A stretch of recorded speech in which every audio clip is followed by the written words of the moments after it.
Friends நம்ம அப்போ வந்து லாஸ்ட்டாக அந்த எபிசோடு முடிக்கும்போது பெரிய அந்த பின்னாடி என்ன சொல்கிறது, முன்னாடி சரியான மண் திட்டு மாதிரி இருந்தது. வண்டியில் ஏற்றோன்னே வண்டி முன்வீல் வந்து தூக்கிடுச்சு ஃப்ரெண்ட்ஸ். முன்னாடி இருந்தால் அவர் பார்த்துட்டு பயந்துட்டார். ஓ மை காட், இது என்னடா அதுன்னு, வண்டி தூக்குதுன்னு. நான் கேமரா அப்படியே சடனாக ஆஃப் ஆன அப்போக்குள்ளே டக்குன்னு வண்டி தூக்கிடுச்சு. எப்போ இன்னும் 4.2 கிலோமீட்டர்ஸ் இருக்குது ஃப்ரெண்ட்ஸ். எப்படி பார்த்தாலும் பாருங்கள், எவ்வளோ ஸ்டார்க் ஃபாரஸ்ட் பீஸாக இருக்கும். Peaceful places. கொஞ்சம் இந்த பக்கம் கொஞ்சம் அங்கங்கே ரக்கடாக, கொஞ்சம் பேச்சஸாக இருக்குது. ரோடுப்பெலாம் ரொம்ப ரக்கடாக இருக்குது. ஃபுல்லாக கன்ஸ்ட்ரக்ஷன் போயிட்டுருக்கு. அதுதான் அப்படி எல்லாம் பண்ணிகிட்ருக்காங்க. ஃபுல்லாக மண்ணு சரிஞ்சிருச்சு. அவங்க வரவங்களுக்கு முதல்ல இடம் கொடுப்போம். குண்டல்பேட் அத்தாடி போங்கப்பா.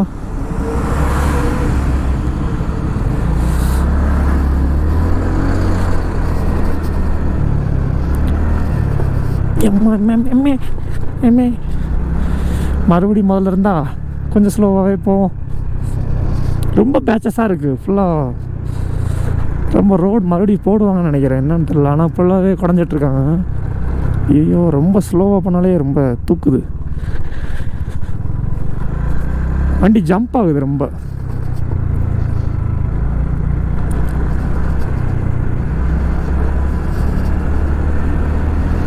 ஃபுல்லாக வந்து கல்லெல்லாம் இறக்கி வச்சுருக்காங்க பாருங்கள். ஃபுல்லாக கன்ஸ்ட்ரக்ஷன் தான் போகுது.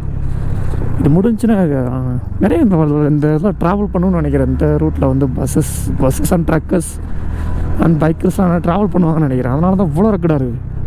அப்பாடி போடுங்க பாருங்கள்.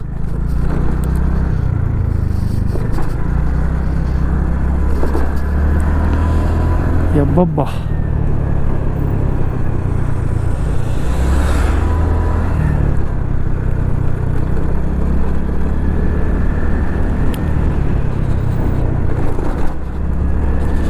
ஃபுல்லாக டார்க் ஃபாரஸ்ட்டாக இருக்குது இந்த பக்கம் போலாம். அதுதான் ஒன்லி ஒன். தவளமலை இன்னும் எங்கே தான் இருக்குது. நம்ம தான் தவி போகிறோம் தவளமலையை பார்க்குறதுக்கு. எனக்கு அப்படி தான் தெரியுது. தவளமலையை பார்க்குறதுக்கு நம்ம ரோட்டில் தவி போயிட்டுருக்கோம் பைக்கில்.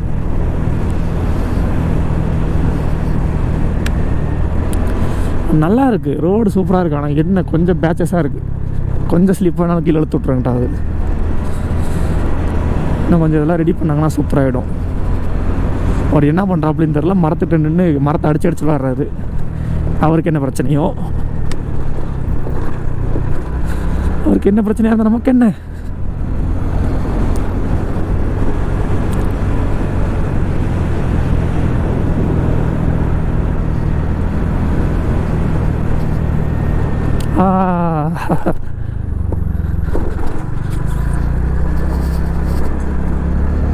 ரெண்டு லேடிஸ் பாருங்கள் எப்படி போயிட்டுருக்காங்க சன் ரூப்பில் நின்று.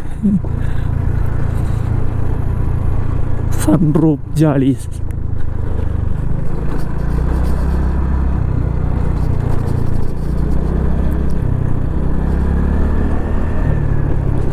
Two 5 kilometres. இன்னும் பக்கத்தில் நெருங்கிட்டோம். ஓ மை காட், பேய் மரம்.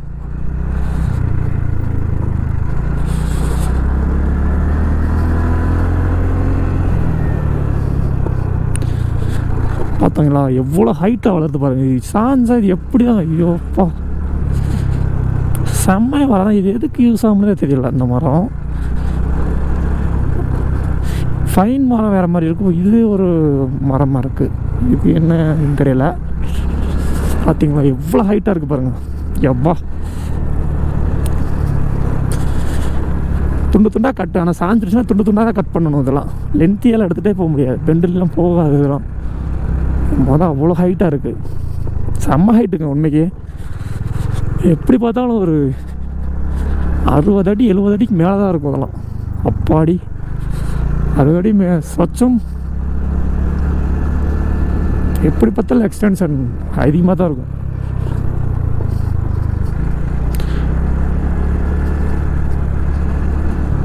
ஆனால் எப்படி பார்த்தாலும் ஒரு வருஷம் ஒரு மரம் வந்து 30 வருஷம் 35 வருஷம் 40 வருஷத்துக்கு மேலே தான் இருக்கும் அந்த மரம்லாம் எனக்கு தெரிஞ்சு. இவ்வளோ தடியெல்லாம் வருதுன்னா இதெல்லாம் இப்போ அந்த மரம்னு கூட சொல்லலாம். ஆனால் இதெல்லாம் கொஞ்சம் இதாக இருக்கும், வருஷம் இருக்கும். இந்த கொஞ்சம் தடியாக இருக்கிற மரங்கள்லாம், குட்டிக்கோன்னு இருக்கிற மரங்கள்லாம் இப்போ வச்ச மரமாக இருக்கும். பட் இது வச்சாங்களா அது ஆட்டோமேட்டிக்காக முளைச்சிதான்னு தெரியல எனக்கு தெரிஞ்சு.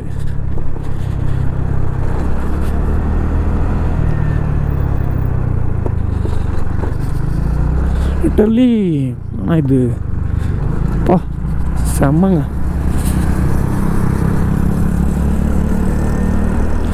சார்லி பாய்ஸ் இன்னும் போயிட்டு தான் இருக்கானுங்க. எங்கே தான் போகிறானுங்களோ அவனும் அங்கே தான் போகிறானுங்களோ சார்லி பாய்ஸ். ஆரம்பத்துலேருந்து அவங்களை பார்த்துட்டு இருக்கிறேன், சாஃப்ட்வேர்லேருந்து சார்லி பாய்ஸ் போயிட்டே தான் இருக்குங்க. அவங்கள மாதிரி தான் அவங்களும் ட்ராவல் பண்ண வந்திருப்பாங்க.